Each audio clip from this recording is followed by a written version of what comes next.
Tulis dulu ini ya, nama materi.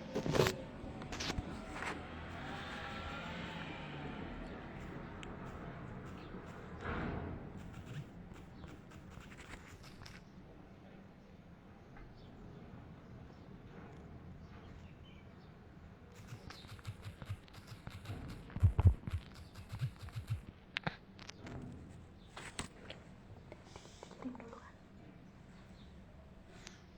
Terus temanya. Temanya doang.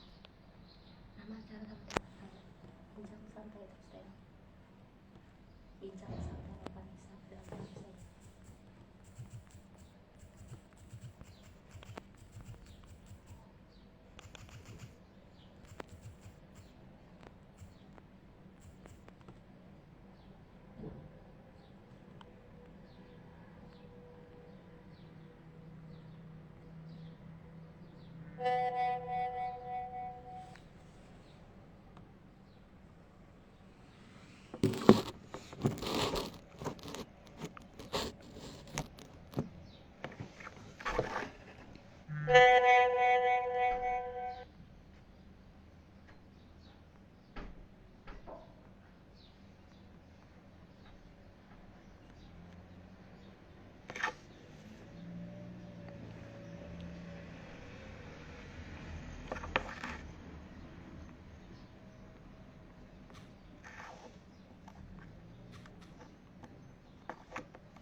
Halo, assalamualaikum, Ning. Waalaikumsalam, Mbak. Ya Allah. Gimana kabarnya nih? Sehat?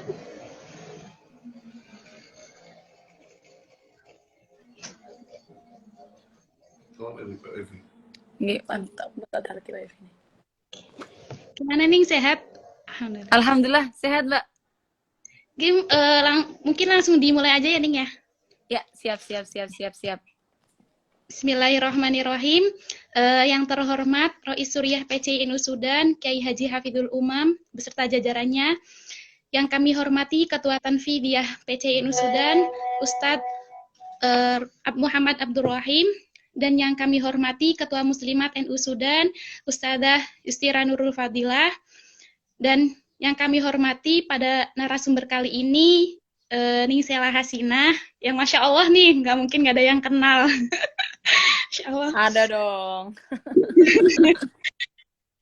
Masya Allah sih, suatu kebanggaan bagi kami bisa berbincang santai sama Ningsela nih, gitu. Alhamdulillahirrabbilalamin, bihi nasta'in wa ala umuri dunya waddin, wassalatu wassalamu ala asyrafil anbiya'i wal mursalin wa ala alihi wa sahbihi ajma'in amma ba'du. Di sini ini merupakan acara bincang santai yang diadakan oleh Perangkat Alfanisa. Perangkat Alfanisa ini merupakan bidang dari Muslimat NU Sudan. Nah, isinya tuh biasanya Alfanisa mengadakan bincang santai terhadap tentang keperempuanan ataupun konten-konten tentang perempuan dan literasi gitu. Biasanya kita nanti bikin majalah nih, majalahnya kadang berbentuk bahasa Arab juga. Terus mungkin ini acaranya yaitu menjadi sosok wanita idaman di era milenial. Kan karena sekarang tuh perempuan itu harus menjadi pemain publik di masyarakat ataupun di bagian keluarga internalnya gitu. Jadi bagaimana sih gitu menjadi perempuan yang di era milenial sekarang ini? Ya, baik. Mungkin sekarang langsung ke pemaparan pemateri dari Ningsela, monggo Gining. Oh ya, sebelumnya mungkin teman-teman yang nonton nih, yang mau bertanya, nanti ada sesi pertanyaan. Jadi di-keep dulu pertanyaannya, nanti bisa diajukan ketika di sesi tanya jawab. Oke. Langsung saja, silakan. Monggo Ning. Salam ta'adim. Bismillahirrahmanirrahim. Assalamualaikum warahmatullahi wabarakatuh. Saya nanti akan sebelumnya saya menyampaikan Terima kasih telah diajak bergabung dengan Muslimat NU Sudan dan juga tim Alfa yang mana mengangkat tema tentang wanita. Langsung saja ya untuk materi kita pada kali ini, pada sore kali ini, yaitu adalah menjadi wanita idaman di era milenial. Sebelumnya kita perlu melihat bahwa setiap kita yang perempuan memiliki pada setiapnya. Saya mau dulu di zaman jahiliyah, wanita itu tantangannya sangat ekstrim.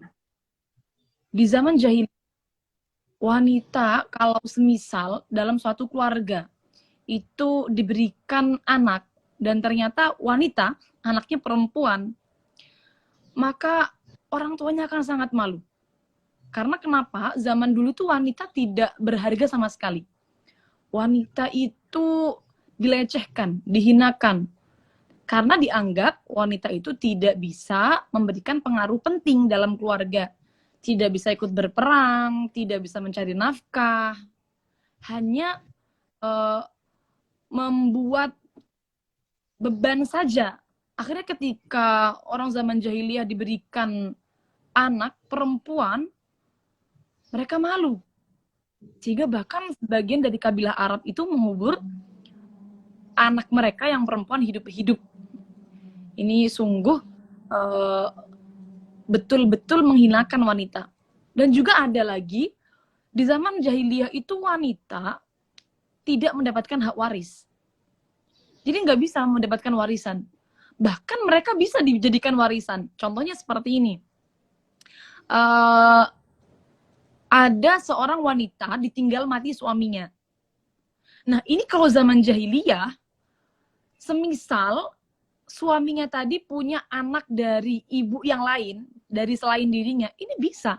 Ibunya itu dinikahi oleh anak tirinya, atau semisal dinikahkan lagi, nanti maharnya diambil oleh walinya. Jadi saking tidak berharganya wanita di zaman jahiliyah. Tapi itu adalah tantangan wanita di zaman jahiliyah. Bukan zaman sekarang. Zaman sekarang tantangan wanita sudah berbeda. Sudah berbeda lagi, tidak seperti itu. Kanjeng Nabi datang memerdekakan wanita dari semua belenggu yang ada pada zaman jahiliyah.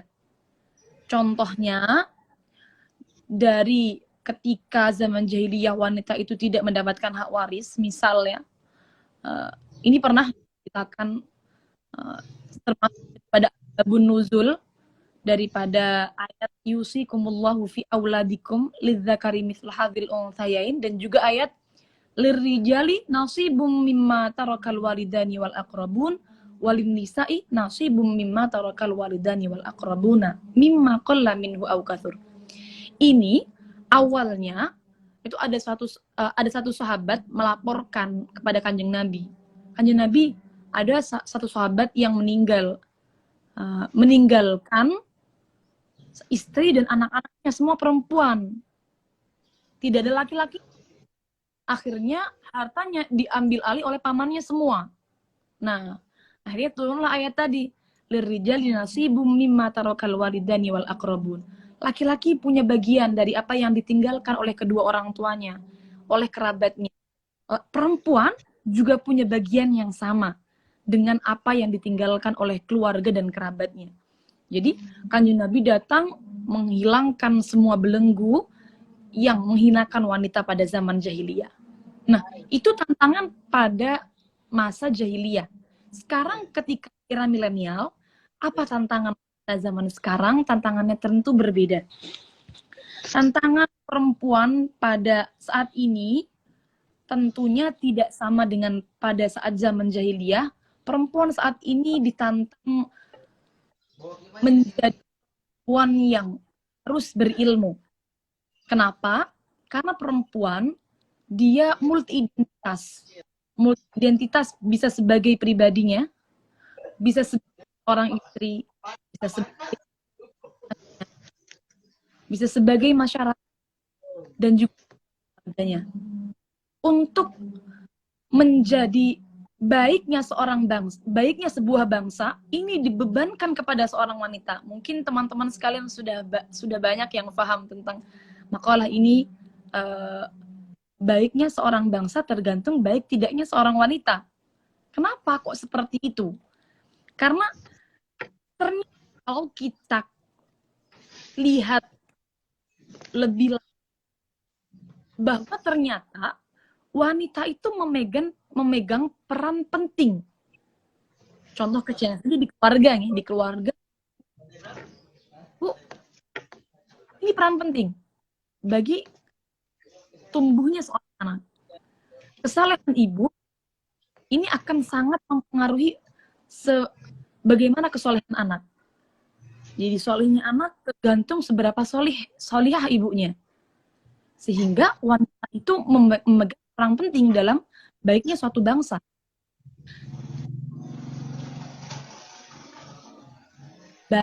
Maka yang pertama, wanita harus punya keinginan untuk belajar, untuk berilmu.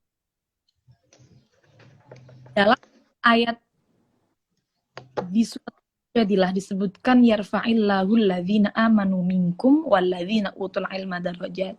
Allah meninggikan orang-orang yang beriman di antara kalian semua dan juga orang berilmu. Di sana dimakan baik laki-laki maupun perempuan. Itu janji Allah. Sehingga perempuan dasarnya adalah mau belajar. Yang pertama belajar. Kemauan adalah pondasi pertama yang harus dimiliki. Kenapa? Zaman sekarang nih sebenarnya semisal dia sudah punya kemauan untuk belajar, maka rintangan apapun dilaluinya pasti akan bisa terlewati. Contoh, semisal di pelosok tidak ada guru yang bisa mengajari, maka pasti dia akan mencari guru yang bisa mengajarinya.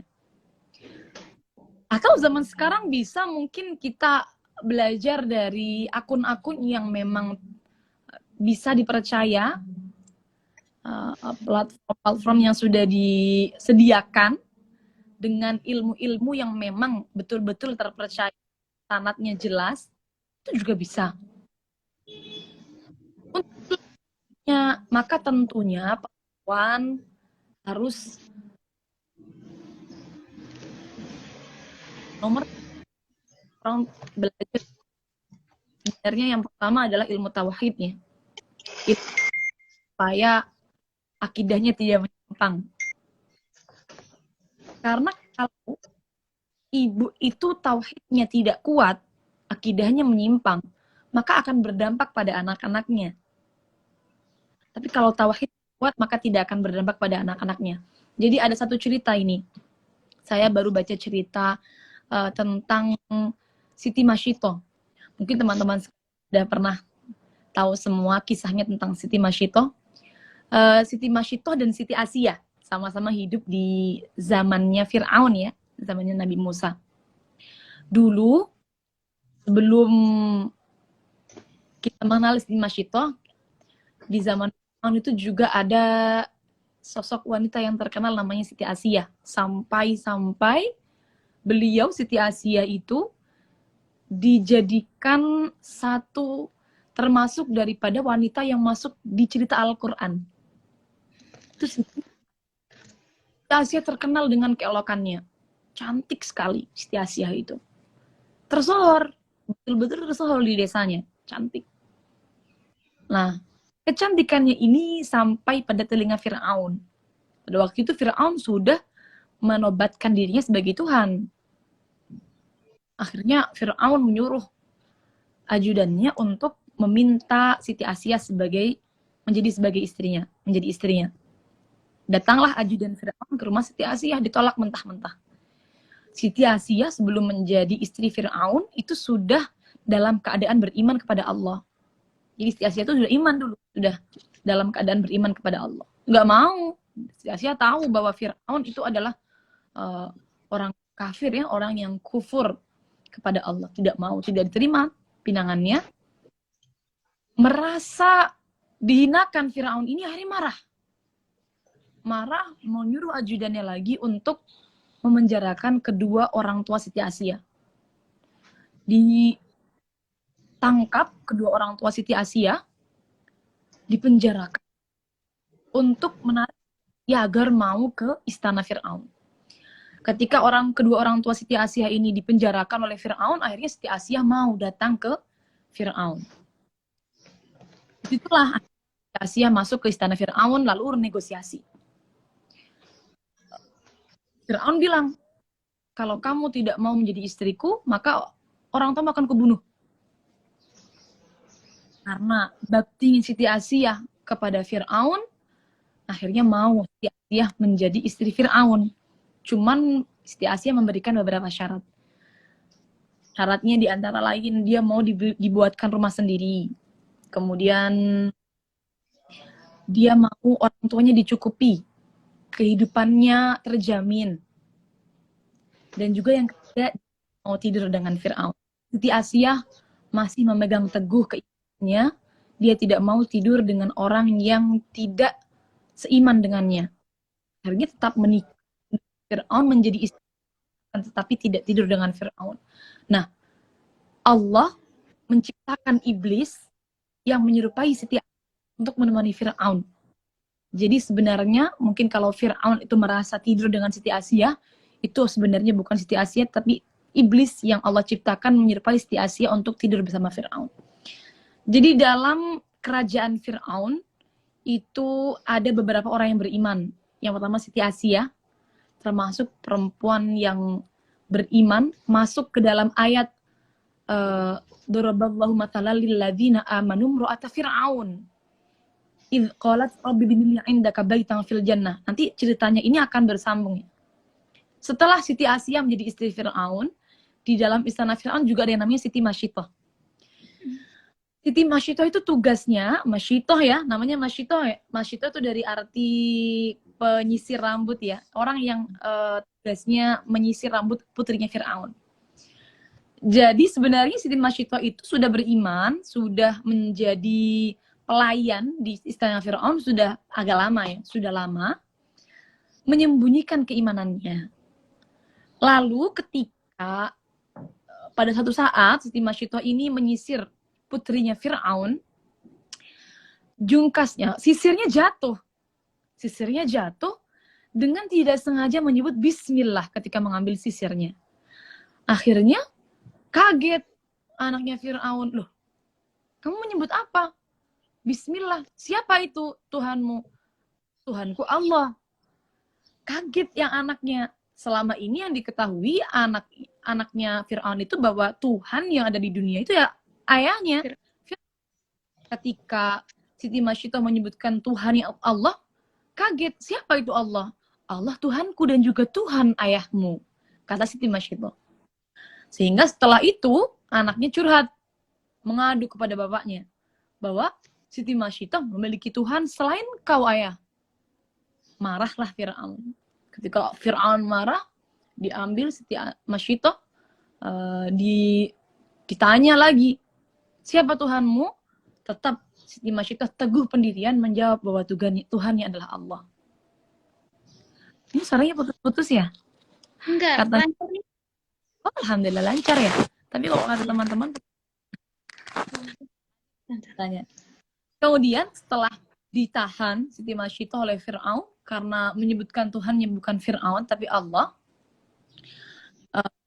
Fir'aun tetap murka, menyiapkan panggangan diisi dengan minyak panas. Penggorengan diisi dengan minyak yang panas. Besar sekali itu penggorengannya sampai bisa muat itu manusia masuk ke dalamnya.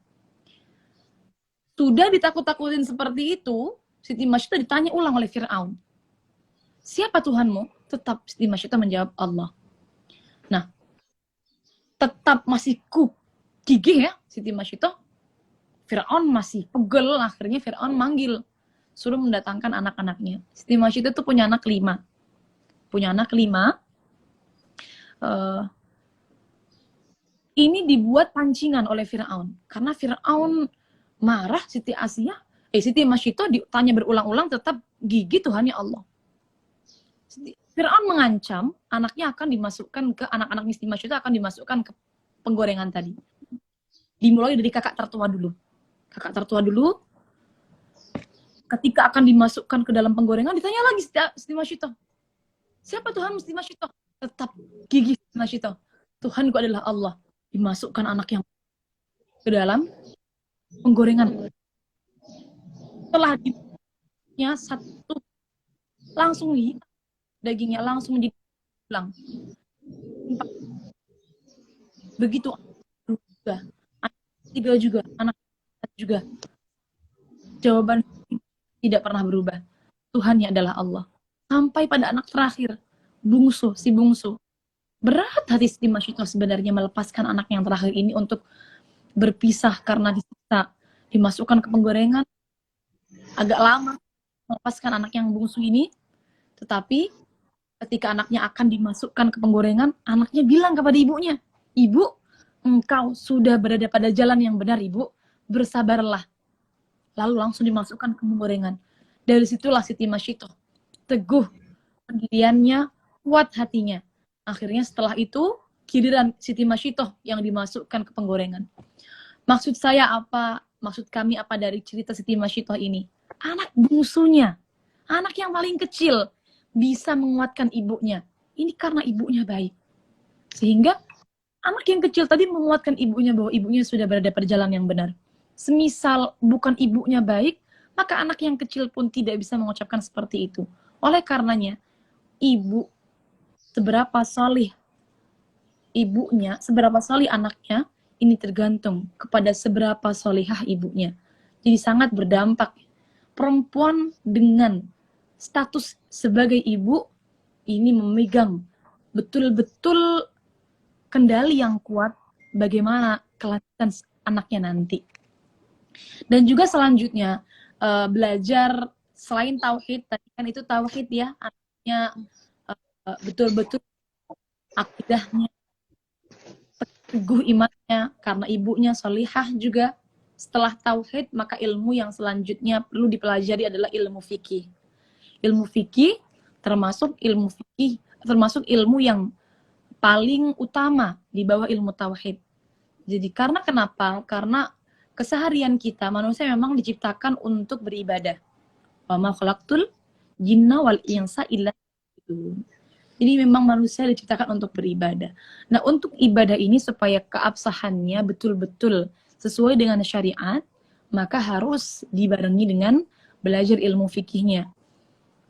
Biasanya kalau SD ada ya, pelajaran agama diisi dengan fikih. Namun itu fikih-fikih dasar, biasanya di SD hanya selingan saja, maka alangkah baiknya untuk perempuan jangan sampai lupa menuntut ilmu fikih. Sebenarnya ilmu itu baik apa saja.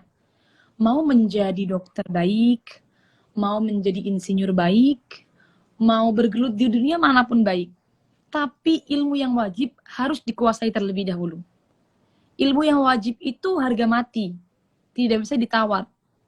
Jadi semisal ingin belajar apa saja, dasarnya harus tahu dulu. Contohnya apa? Wudunya sudah benar, sholatnya sudah benar. Nanti semisal bulan puasanya benar. Faham dasar-dasar yang ada dalam keseharian kita. Ibadah-ibadah yang kita lakukan dalam keseharian kita.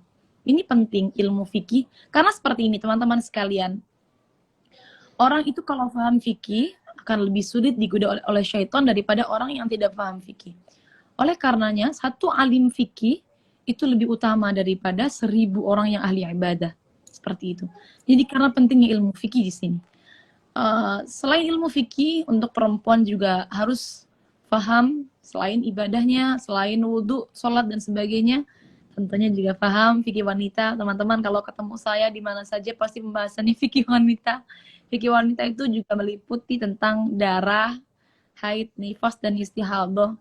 Itu juga penting untuk diketahui teman-teman sekalian.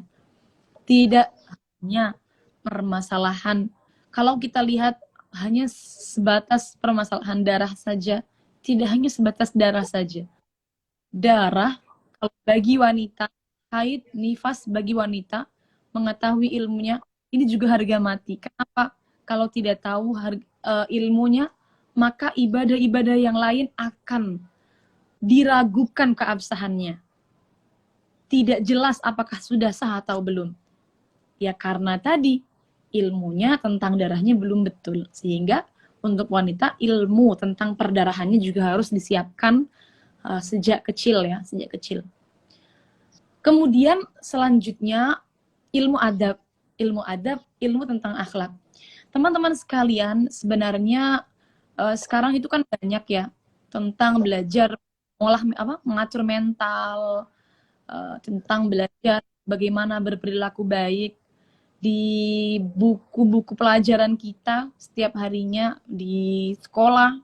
Itu juga sudah ada banyak sekali pelajaran tentang bagaimana akhlak yang baik. Tinggal kita terapkan keseharian kita. Seperti untuk perempuan, bagaimana akhlak yang baiknya, contoh mungkin menjadi pribadi yang baik, hatinya yang sabar, hatinya yang lapang, tidak berkata jelek, tidak mengikuti tren yang buruk, walaupun toh banyak orang yang mengikutinya. Jadi jangan sampai perempuan-perempuan itu juga latah. Sekarang mungkin banyak perempuan-perempuan itu latah mengikuti tren padahal baik, tapi diikuti. Saya sendiri kurang cocok. Semisal ada tren menggunakan kata-kata yang kurang baik, lalu kemudian diucapkan oleh perempuan-perempuan atau sebenarnya tidak hanya perempuan ya, oleh masyarakat-masyarakat ya. Kenapa harus ditekankan kalau kurang baik? Nanti kan dilihat anak-anaknya. Sehingga kalau anak-anak sekarang bahasanya kurang baik, ya dilihat aja orang tuanya bahasanya baik atau tidak. Nah, kalau di sekitarnya bahasanya baik, insya Allah anak-anaknya ya akan baik juga. Satu kesempatan bertanya kepada ada netizen itu bertanya kepada salah satu public figure dari kalangan pesantren, kok bisa anak kecil itu sudah pakai kromo inggil? Kalau dalam bahasa Jawa itu kromo inggil, bahasa halusnya bahasa Jawa. Padahal masih kecil sekali. Ternyata dibiasakan lingkungan di sekelilingnya itu biasa dengan bahasa kromo inggil, dengan bahasa Jawa yang halus. Oh, berarti bisa kita tarik kesimpulan bahwa anak itu akan meniru apa yang ada di sekitarnya. Kalau di sekitarnya baik, maka anak akan meniru seperti itu. Sehingga mari kita para perempuan untuk membiasakan akhlak yang baik pada diri kita terlebih dahulu. Jangan mengajarkan orang lain terlebih dahulu, tapi kita harus mempraktekkan dulu. Baru kemudian ketika kita praktek, kita bisa menularkan kepada sekitar kita. Baik dengan ucapan, atau orang lain akan menyerap dari apa yang sudah kita lakukan, seperti itu. Nah, kemudian setelah kita belajar, maka insya Allah dari apa yang sudah tadi kita bekali, ilmu dan juga adab, ini pasti akan menjadi terhormat. Jadi perempuan idaman tidak perlu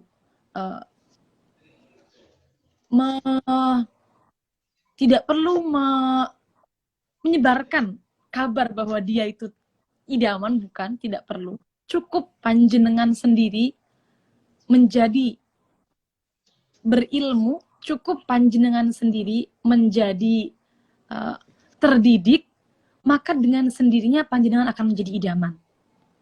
Tidak muluk untuk supaya tenar, tidak usah. Tidak usah pingin dikenal semua orang, tidak usah. Tapi yang penting apa yang kita lakukan sesuai dengan norma-norma dan yang diajarkan oleh agama, itu cukup untuk sebagai bekal menjadi wanita idaman. Setidaknya panjenengan menjadi idaman anak-anak panjenengan, karena panjenengan menjadi wanita yang sesuai dengan apa yang diajarkan oleh agama. Kalau perempuan itu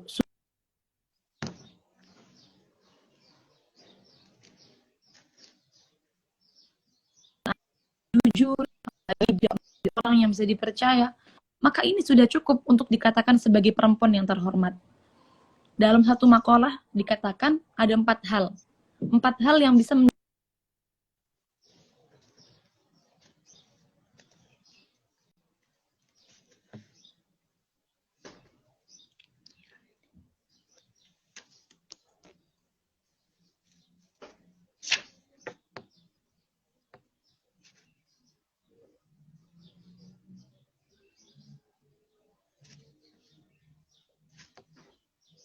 Halo Ning,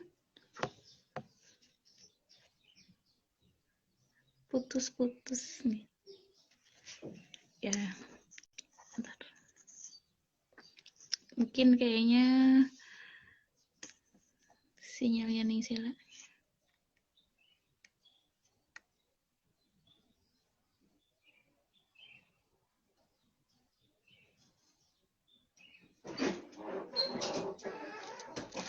Hilang. Mati. Hilang suaranya. Sinyalnya Ning Sila. Coba sambil dihubungi lagi di WA. Di bergabung ada nggak beliau gabung lagi? Nggak ada ya. Sambil hubungi lagi coba.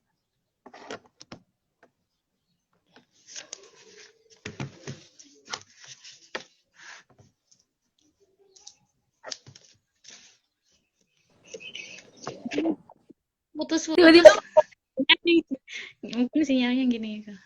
iya mungkin sinyal. Mohon maaf ya teman-teman. Oke. Ini sudah jelas belum? Teman-teman kok bilang putus-putus ya? Mohon maaf sinyal tadi mungkin ya. Ini jelas nih, ini kan jelas. Kita lanjutkan. Tadi ada 4 hal yang bisa membuat orang menjadi mulia. Kalau perempuan sudah memegang 4 hal ini, pasti dia akan menjadi mulia. Yang pertama adalah al-ilmu. Arba'atun tusawidul abda. Yang pertama adalah al-ilmu. Ilmu, kalau perempuan punya ilmu, tidak hanya perempuan. Setiap orang yang punya ilmu pasti akan menjadi mulia. Ilmu yang akan mengangkatnya sesuai dengan janji Allah. Mengangkat derajatnya. Yang kedua adalah al-adab. Al-adab memiliki tata krama. Orang itu, semisal dia tidak punya ilmu sekalipun, tapi kalau akhlak baik, pasti dia akan menjadi mulia. Pasti dia akan disukai oleh sekitarnya. Jadi, tidak harus punya 4-4-nya sekaligus sebenarnya. Satu dari menjadikan 4-4-nya ini, itu bisa dia kuasai. Al-ilmu, al-adab. Yang ketiga adalah asidku. Asidku, jujur. Orang itu kalau jujur, pasti disukai banyak orang. Kalau orang itu nggak jujur, dimanapun dia berada, tidak akan ada yang bisa menerimanya. Karena kalau orang itu jujur, pasti dia akan membawa pada kebaikan. Tapi kalau orang itu sudah kebiasaan bohong, menjadi karakter gampang berbohong, tidak akan ada yang mau percaya. Yang keempat adalah al-amanah. Bisa dipercaya. Di masyarakat, orang itu mau menerima, mau berteman, mau bergabung dengan atau bergaul dengan orang yang bisa dipercaya. Kalau orang itu bisa dipercaya dalam hal apapun, dalam semisal titipan bisa dipercaya, tidak kemudian hilang. Dipercaya, semisal dalam hal contoh diberikan rahasia. Kadang-kadang kan kita butuh untuk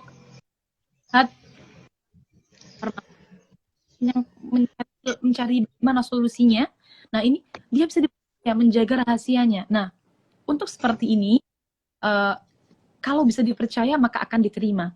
Maka pasti dia akan mulia. Tapi kalau tidak bisa dipercaya, omongannya dengan apa yang dia lakukan ini berbeda, tentunya nanti dia tidak akan bisa diterima dimanapun. Nah, itu bekal sebagai perempuan, sebagai hamba, sebagai masyarakat, agar bisa menjadi terhormat. Nah, selain tadi, kita penting sekali sebagai perempuan dengan multi identitasnya, perempuan juga memiliki identitas sebagai seorang istri. Istri, maka untuk dia supaya juga tetap mendapatkan predikat wanita yang idaman sebagai seorang istri, maka juga harus solihah. Dalam Quran disebutkan kriteria solihah adalah qanitatun hafidhatun lil ghaibi hafizallah. Perempuan yang taat kepada suaminya.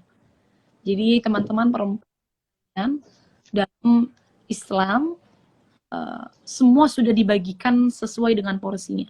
Laki-laki sudah punya kewajiban, perempuan sudah punya kewajiban. Kita tinggal mengikuti alur yang sudah disediakan oleh Allah, yang sudah diajarkan oleh syariat. Tidak perlu kita menuntut lebih. pekerjaan laki-laki kita juga ingin. Tidak perlu. Cukup kita mengikuti apa yang diajarkan oleh Quran dengan niat taat kepada Allah. Insya Allah hidupnya berkah. Insya Allah hidupnya dipenuhi dengan kebahagiaan. Qanitatun, perempuan yang suaminya, ini kalau kita lihat mudah sepertinya ya. Tapi sebenarnya ini berat kalau misal dia tidak mampu dari awal, dia tidak siap dari awal. Karena dia mungkin tidak siap ilmunya dengan bagaimana orang itu menikah harus bagaimana. Padahal untuk sholihah dalam Quran yang disebutkan pertama kali kuncinya adalah qanitatun, taat kepada suami. Tentunya dalam garis besar tidak pada hal-hal yang bersifat maksiat ya. Hal-hal yang tidak.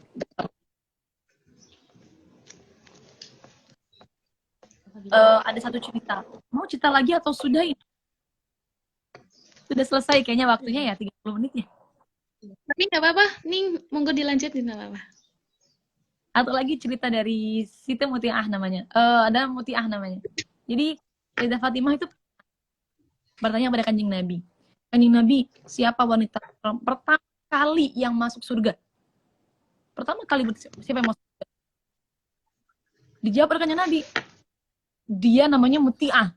Kaget ya Siti Fatimah. Siapa Muti'ah? Siapa Muti'ah? Wah, di mana? Dijelaskan oleh Nabi. Muti'ah itu di sini. Tempatnya di sini. Akhirnya Siti Fatimah waktu itu mencari keberadaan tadi, Muti'ah tadi. Muti'ah dicari keberadaannya. Nah, ternyata satu hari dilalui oleh Siti Fatimah untuk mencari rumahnya Muti'ah tadi dengan susah payah. Karena kan zaman dulu nggak zaman sekarang ya, melewati Gunung Uhud dan sebagainya, di pelosok lumayan rumahnya itu. Ketemu alhamdulillah, setelah bertanya dengan warga sekitar, akhirnya ketemu dengan rumahnya Siti Muti'ah. Diketuklah rumahnya, ketika disambut oleh Siti Muti'ah, lalu Siti Fatimah tanya, bolehkah aku berkenalan denganmu? Katanya Siti Muti'ah, bolehkah aku masuk? Kata Siti Muti'ah, mohon maaf, saya belum, mohon maaf, bolehkah nanti panjenengan kembali lagi ke rumah saya? Karena rumah suami saya sedang pergi sekarang, saya tidak bisa meminta izin, karena saya belum mendapatkan izin memasukkan orang lain ke rumah. Jadi ini belum bisa panjenengan masuk ke rumah saya belum berani memasukkan panjenengan ke rumah saya. Oh, ya sudah, kata Siti Fatimah, saya kembali lagi besok ke sini. Akhirnya pulang Siti Fatimah. Besok kembali ke sana, bareng sama putranya, Sayyidina Hasan kalau nggak salah ya. Bareng sama putranya, jauh dari Madinah, sampai ke rumahnya Siti Muti'ah. Diketuk lagi, dibuka lagi. Kaget Siti Muti'ah. Loh, Siti Fatimah, panjenengan bawa anak kecil, laki-laki. Saya kemarin sudah minta izin, tapi izinnya hanya untuk satu perempuan. Panjenengan saja. Saya belum minta izin untuk anak panjenengan yang Hasan ini. Bagaimana saya belum berani memasukkan anak panjenengan? Siti Fatimah juga nggak berani masuk. Ini bagaimana masuk sendiri, anaknya di luar nanti nangis. Kembali lagi Siti Fatimah. Besok Siti Fatimah datang lagi bawa Hasan dan Husain. Izin hanya Hasan saja Siti Muti'ah pada hari itu. Jadi belum bisa masuk ke rumahnya Siti Muti'ah lagi. Nangis Siti Fatimah sampean. Masya Allah. Kawan ke Siti Muti'ah saja yang kata Kanjeng Nabi disebutkan perempuan pertama yang masuk surga, sampai balik berulang-ulang, gak bisa-bisa. Akhirnya setelah berulang-ulang kali bolak-balik, karena Siti Fatimah ini membawa Hasan Husain dan belum dapat izin, kembali yang keberapa kali tadi, yang keempat kalinya atau kelima kalinya itu, dan alhamdulillah sudah mendapatkan izinnya. Jadi ketika Siti Muti'ah itu izin sama suaminya, ketika Siti Fatimah pulang sama Hasan Husain, sebelum Siti Fatimah datang yang terakhir kali itu, Siti Muti'ah bilang ke suaminya, wahai suamiku, tadi Siti Fatimah datang lagi ke sini, tapi bawa Hasan dan Husain, bawa putranya 2. Aku juga tidak berani karena aku baru izin ke panjenengan itu izin memasukkan tamu hanya 2 saja, Siti Fatimah dan anaknya. Seperti itu. Dimarahin sama suaminya. Muti'ah, kamu tahu siapa dia? Dia Siti Fatimah, putrinya Rasulullah. Besok dia bawa siapapun yang ke sini, silahkan dia masuk. Persilahkan dia masuk, kata suaminya. Akhirnya ketika sudah mendapatkan izin seperti itu dari suaminya, besoknya Siti Fatimah datang lagi, dipersilahkan masuk oleh Siti Muti'ah. Jadi Siti Muti'ah itu sebegitu taatnya kepada suaminya, ya. Masuklah Siti Fatimah berbincang, berkenalan dulu. Lantas beberapa lama ngobrol dengan Siti Muti'ah, Siti Muti'ah tiba-tiba itu berdiri.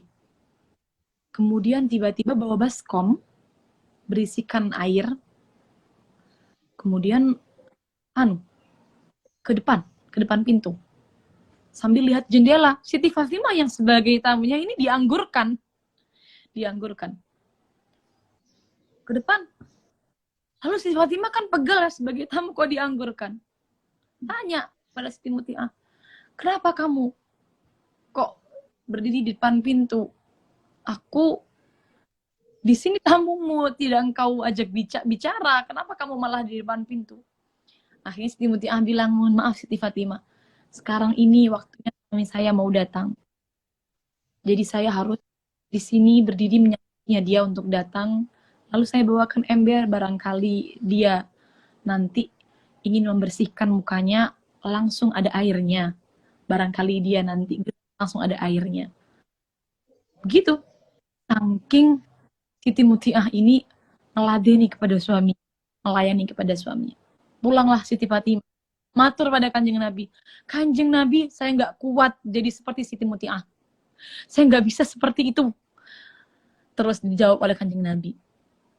Gak apa-apa Fatimah, Siti Muti'ah itu menjadi perempuan yang pertama kali masuk surga karena nanti Siti Muti'ah yang memegang kendali atas tungganganmu di surga.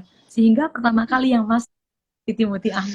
Sebenarnya Siti Fatimah yang di belakangnya ya, cuma karena Siti Muti'ah yang memegang kendali atas tunggangan Siti Fatimah, maka Siti Muti'ah yang masuk terlebih dahulu. Itulah mengapa Siti Muti'ah adalah termasuk perempuan yang pertama kali masuk surga, karena menjadi pengemudi daripada tunggangannya Siti Fatimah. Yang perlu kita ambil hikmah daripada kisah Siti Muti'ah adalah perempuan memang kodratnya adalah mengikuti kepada suami.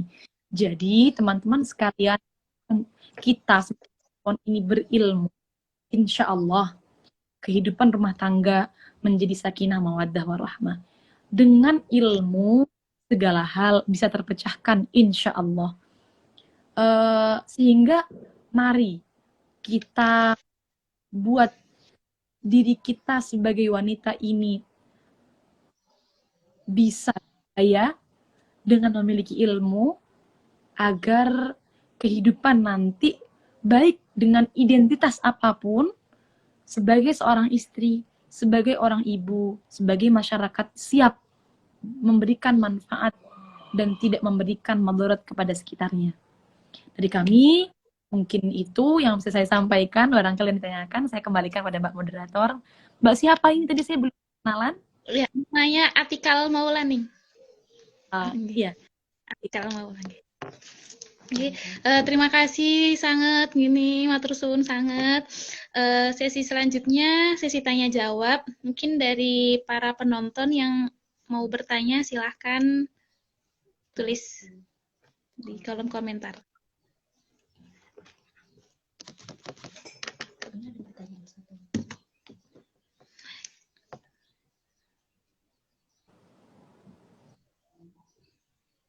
Ini kini wonten pertanyaan satu masuk. Yap. Oke. Wanita itu dianugerahi kemampuan multiperan. Dengan kondisi zaman yang kita hadapi saat ini, bagaimana kita memaksimalkan peran kita sebagai Abdullah dan Khalifah fil ard? Yap. Sebenarnya betul, perempuan itu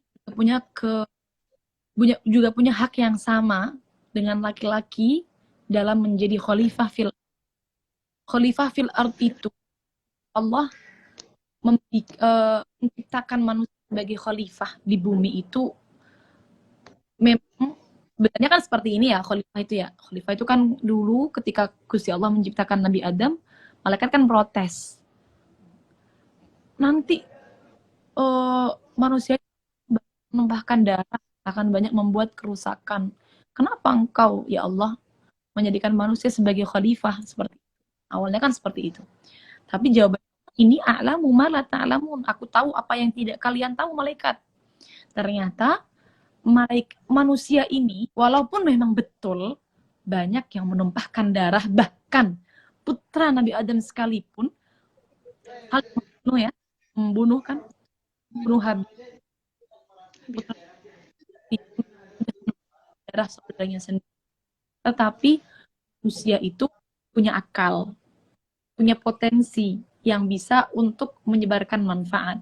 Oleh karenanya, untuk memaksimalkan peran kita menjadi khalifah fil ard, pertama, berilmu tadi.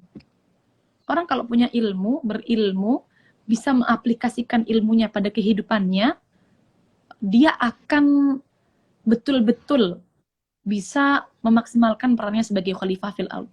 Khalifah fil ard ini selain tugasnya di dalam internal keluarganya, dia juga di dalam masyarakat memiliki tugas. Semisal di masyarakatnya butuh untuk diingatkan ada kemungkaran, maka ya butuh untuk nahi mungkar. Butuh untuk amar ma'ruf. Itu juga termasuk khalifah fil ard, tugas daripada khalifah fil ard. Tidak hanya sekitar agama sebenarnya khalifah fil ard itu. Menjaga bumi kita supaya tetap lestari, agar tidak rusak untuk generasi selanjutnya juga termasuk tugas daripada khalifah fil ard. Ini perannya sama, perempuan dan laki-laki. Jadi, kalau semisal pertanyaannya bagaimana memaksimalkan peran, ya berilmulah dulu. Setelah berilmu, aplikasikan ilmu pada kehidupan kita sehari-hari. Dididik kita terlebih dahulu, kemudian disebarkan pada sekitarnya. Seperti itu. Oke, matur suwun. Niki ada lagi pertanyaan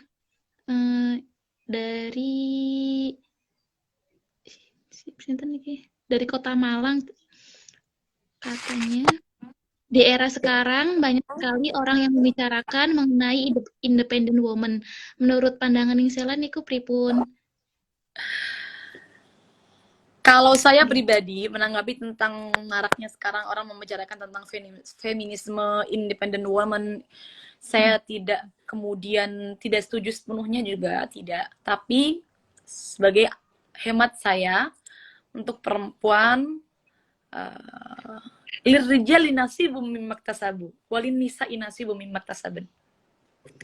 Laki-laki punya bagian yang telah Allah tentukan, perempuan juga punya bagian yang Allah tentukan. Jadi seperti ini teman-teman, bukan kemudian akhirnya perempuan tidak boleh berkarya, bukan. Perempuan boleh berkarya, agama memperbolehkannya. Perempuan itu boleh mencari nafkah, agama memperbolehkannya.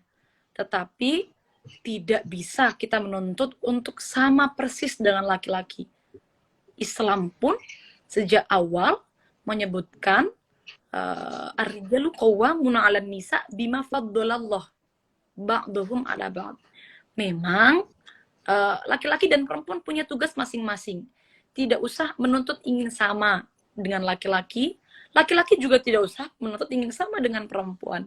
Kita, kalau kita niati apa yang sudah ditentukan Allah ini, untuk kita perempuan, kita niati mengikuti perintah Allah, insya Allah, seperti tadi yang sudah saya sampaikan, insya Allah tidak ada masalah apa-apa dalam keluarganya.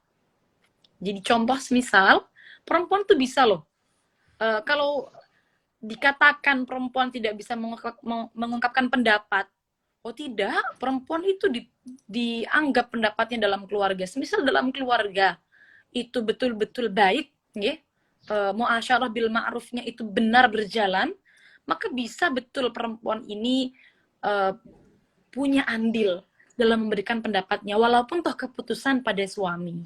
Seperti itu. Jadi saya Kalau menyimpang dari agama tentu tidak setuju, tapi kalau yang bersifat sesuai dengan jalur agama maka saya tentu mendukung penuh, karena sebagai perempuan kita sebenarnya tidak ada kekangan oleh agama ya. Dalam politik perempuan bisa, dalam karir juga bisa. Cuma harus tidak bisa mengabaikan kewajiban di dalam keluarganya. Niki ada pertanyaan lagi, cukup menarik sih Ning. Iya.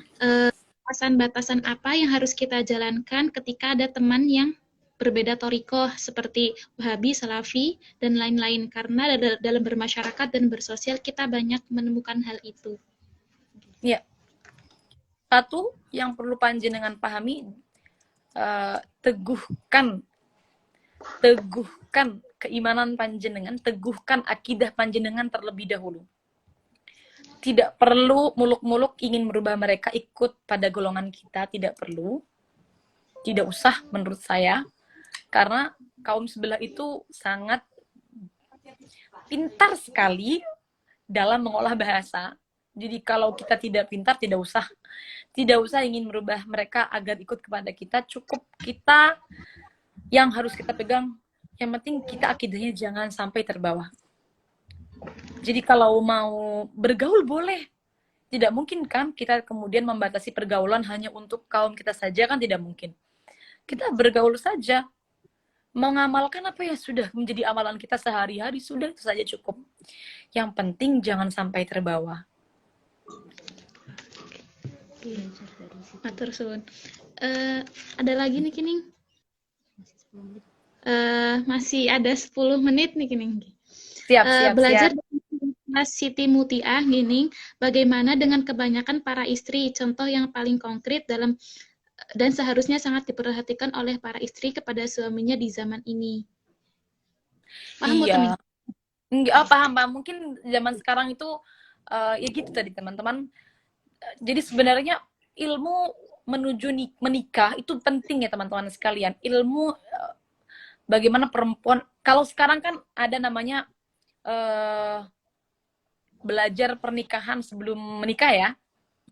Yang marak itu kan kelas nikah itu kan pembahasannya bukan tentang kewajiban istri di dalam Islam ya, bukan juga kewajiban suami di dalam Islam juga bukan dari situnya dibahas, tapi dari segi semisal membahas nanti perjanjian pranikah dan yang lain-lain, finansial dan juga lain-lainnya yang sekarang itu banyak disebarkan.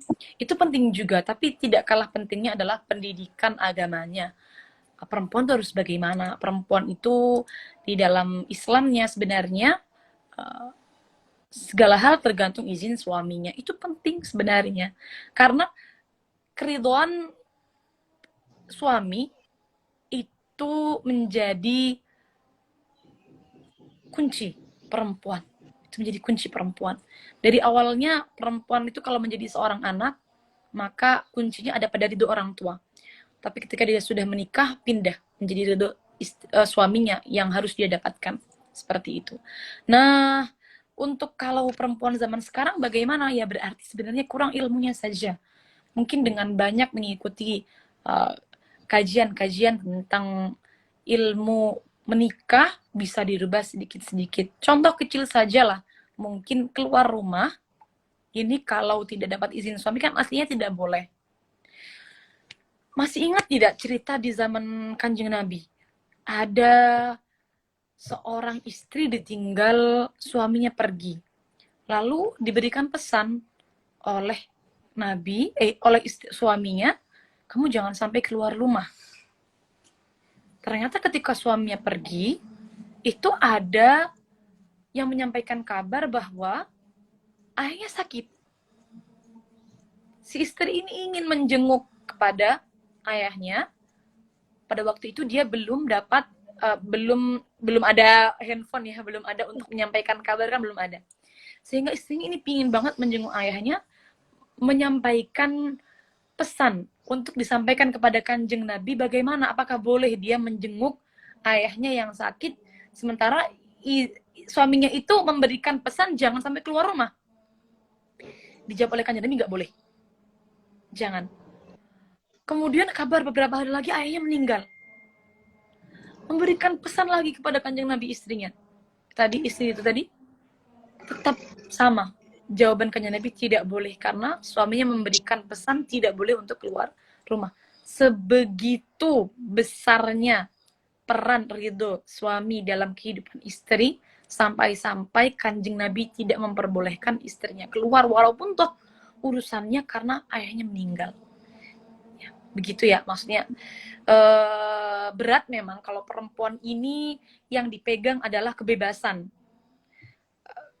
Kalau hanya melihat kebebasan semata, maka nanti nggak akan sejalur dengan yang disyariatkan oleh agama.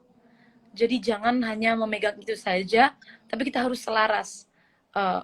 Kalau memang bisa dikomunikasikan, misal kalau izin sebelumnya ya, keluar rumah itu biasanya kalau saya sendiri, kalau misal camat tuh bilangnya kalau keluar sama Umi boleh, atau kalau dekat-dekat boleh. Sekarang gampang banget izinnya, ada WA.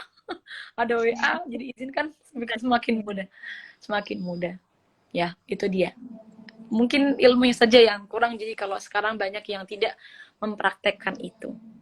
Ya, baik Mbak. Oke, terus nih. Sama-sama. Mungkin ditambahin satu lagi nih yang mau bertanya, silahkan. Ada lagi yang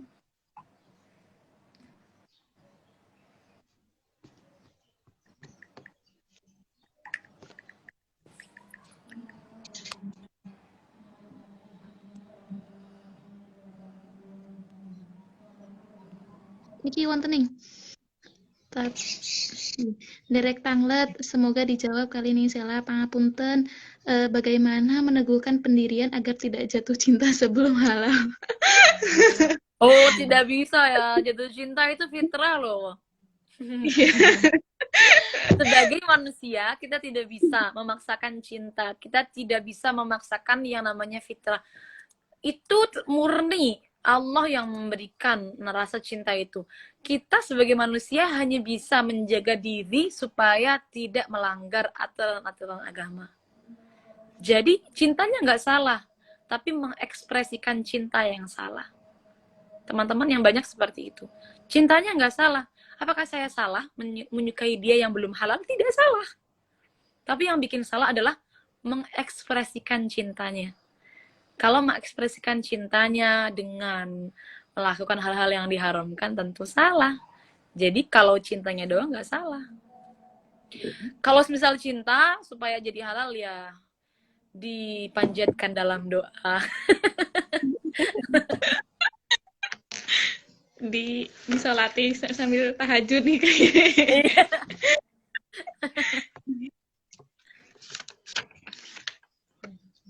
Mungkin cukupkan sekian gini. Mungkin ada statement dari Nisela, monggo. Ya. Bismillahirrahmanirrahim, teman-teman. Menjadi perempuan di zaman sekarang butuh stamina, fisik, mental, dan spiritual. Perempuan memiliki multi-identitas, menjadi pribadi, istri, ibu bagi anak-anaknya, anggota keluarga, dan juga masyarakat. Maka perempuan betul-betul harus belajar dan bisa mengaplikasikan ilmunya. Perempuan menjadi tolak ukur baik dan tidaknya keluarga dan bangsa, maka janganlah bosan untuk terus berusaha menjadi baik dan berakhlak mulia. Wanita idaman bukan ia yang hanya memperoleh ketenaran, tapi yang perilakunya sesuai dengan yang syariat ajarkan. Semoga Allah menjadikan kita wanita-wanita yang salihah, diridhoi Allah, Rasulullah, serta jika sudah bersuami maka juga mendapatkan ridho suami dan mendapatkan kebahagiaan di dunia wal akhirah. Amin. Semoga kita masyhurun fis sama, terkenal di langit. Jangan sampai kita sebagai perempuan tidak masyhur fil ard, juga tidak dikenal di langit. Yang penting masyhurun fis sama. Ada banyak wali-wali yang tidak dikenal di bumi, tapi namanya tersohor di langit. Jangan sampai kita menjadi tersohor di bumi, tapi sama sekali tidak terkenal di langit. Kalau bisa menyebarkan ilmunya di bumi, juga terkenal di langit. Amin ya rabbal alamin. Kurang lebihnya mohon maaf teman-teman G. Oke, matur suwun sangat. Nih Bisa. buat para penonton bisa nih pengen belajar sama Ning Sela tentang keperempuanan gini, wonten Telegram itu ada bisa. Oke. Mungkin sekian dari kami. Kurang lebihnya mohon maaf. Mari kita tutup dengan membaca kafaratul majelis. Subhanakallahumma wa bihamdika. Asyhadu an la ilaha illa anta astaghfiruka wa atubu ilaik. Matur suwun sangat nih. Sami-sami. Salam tadi. Nggih, batikal. Nggih. Siap. Nanti mungkin kita lanjut ada lagi bincang santai next selanjutnya dengan narasumber yang gak kalah sama kayak Ning Sela. Siap. Oke. Terima kasih. Assalamualaikum warahmatullahi wabarakatuh. Waalaikumsalam. X.